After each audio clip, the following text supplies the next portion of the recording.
ہر مسلمان سونے سے پہلے اپنے ساتھ یہ محاسبہ کر لے کہ آج میں نے اللہ کی نافرمانی کتنی کی اور اللہ تعالیٰ کو خوش کتنا کیا۔ پھر جب صبح اٹھے تو یہ ارادہ کرے کہ میں اللہ کی رضا کے لیے تمام کام کروں گا۔ لوگوں سے ملنا جلنا یہ بھی اللہ کی رضا کے لیے، اپنا کاروبار کرنا صرف اللہ کی رضا کے لیے، گھر والوں سے ملنا، اپنی اہلیہ سے باتیں کرنا، سوچے کہ میں یہ اللہ کی رضا کے لیے کروں گا۔ اگر یہ کیفیت بن گئی ایک انسان کی، ہر انسان کی، تو معاشرہ میں حسن پیدا ہو جائے گا، برائی کا نام و نشان ہی ختم ہو جائے گا، ہر طرف نیکی۔ آپ صلی اللہ علیہ وسلم مبارک فرماتے ہیں کل معروف صدقۃ،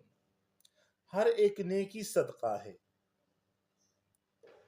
اور انسان خصوصاً مسلمان یہ کیفیت بن جائے کہ میرا اللہ مجھے دیکھ رہا ہے،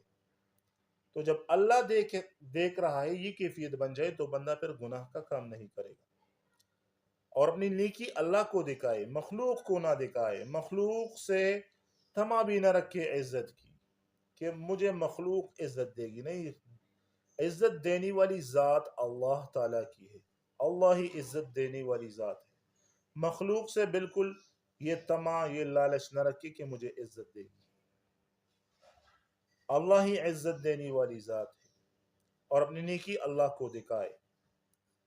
کہ اے اللہ میری نیکی کی، یہ اعمال کی صرف تیری رضا کے لیے، مجھے مخلوق سے کچھ لینا دینا نہیں،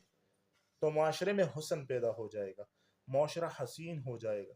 برائی کا خاتمہ ہو جائے گا، ہر طرف نیکی، حسن سلوک، حسن اخلاق